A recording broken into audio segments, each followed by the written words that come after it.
My boyfriend is having an emotional affair with this woman he keeps saying I shouldn't worry about. Since he can't see the problem, I'm ditching him for someone better. My boyfriend and have been together for almost 5 years. He's cheating on me but doesn't see it. Here's the backstory. This girl is the stereotypical girl that the guy tells you not to worry about. Let's call her Rachel. My boyfriend, we will call him John, and we have been friends since close to the beginning of our relationship. We were all co-workers at one point, so I knew this girl too. The first time we had an issue was a few months into our relationship when she told him she loved him. He turned her down, but they continued their friendship, and she moved out of the state. A few months after that, I went on a road trip with my mom, and he decided to take one with his best friend. They stopped near where she was now living, went hiking for the day, and she asked if she could share their hotel room for the night so she didn't have to drive back tired. Mind you, the hotel room had 2 queen beds. BF's friend didn't want to share the bed, and both he and Rachel convinced John that I wouldn't mind if they slept in the same bed. If they didn't ask me, I would have said no. She moved back to the state for the summer after that, and they hung out periodically. A few months later, she asks John to help her move out of state again. She needed help transporting her stuff. This road trip would have entailed a 2-week car drive and staring at her new place to help her move in.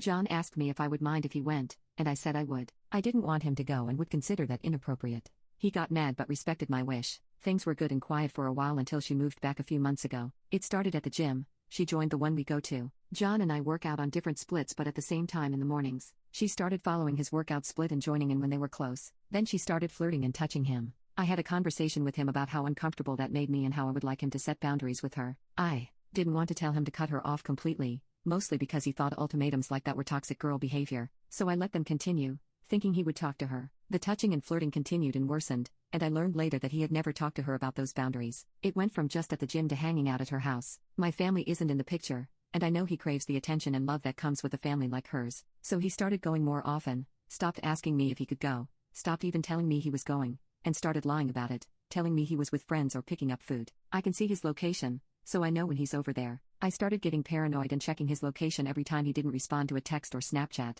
He was there, with her, almost every time. Today, I went to work, which was the same as usual, but I let him know I would be off early. He said he would be home when I got home, and we could watch TV and hang out. I messaged him 2 hours ago that I was heading back. He didn't open the message for an hour, so I checked. He's with her. They went out together. He put her over plans with me. I don't think they are physically involved from what I can tell and what he has told me, but I can't be sure about that. He's been distant, and I've been depressed. He pretended to care and pretended to want to fix things. I can't tell if he's genuine or he's just staying with me through obligation. Is this cheating? Am I overthinking this? Update: I'm staying on a friend's couch for now. All of my stuff is still over there, but I couldn't handle it anymore. I didn't plan on updating. Honestly, I didn't even look at the comments until today. This was a way of getting my emotions out. But thank you. You're right. I talked with my therapist and my mom. Both of them said the same things. They both pointed out the red flags I didn't want to see. They both clued me in on the things I let slide without blinking. He's trying to text me, make up, figure out where I am, etc. I think he genuinely didn't mean to hurt me,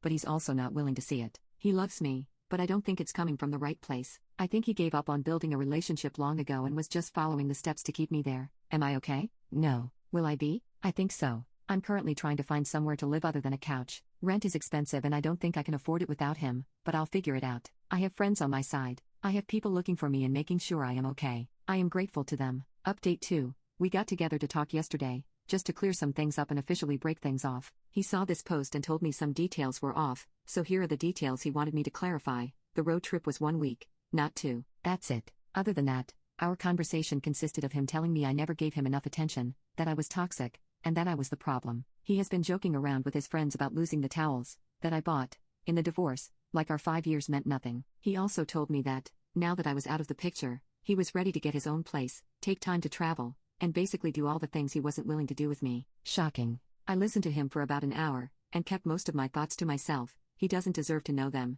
and I'm not going to put the effort into trying to convince him anymore. He did a great job at solidifying my decision. I feel sorry for the next girl he chooses to neglect and ignore. I hope she leaves sooner than I did, and listens to the red flags I chose to ignore. I hope he changes, and grows, but not with me. Update 3. Writing this a few months later. She's his girlfriend now. I'm dying. He's taking her to all of the places we went and basically replacing my existence with her. Shocking. But here's the best part. His neglect and abuse put me in the right place at the right time to find the most amazing, stunning, perfect man. I'm keeping him. Sorry ladies, he's off the market. We're moving in together in a few months. He treats me absolutely perfect. Anyone out there stuck in a toxic or abusive relationship thinking they can't do better, you can. I did. And I am so fucking happy. If this man asked me to marry him right now, I would honestly say yes. People always told me, with the right person, You just know. And I never believed them. I know. He's it. I don't want or need anyone else. I'm so grateful for him. I'm thankful for the experiences that have led me to him. Everything happens for a reason. I truly believe in that.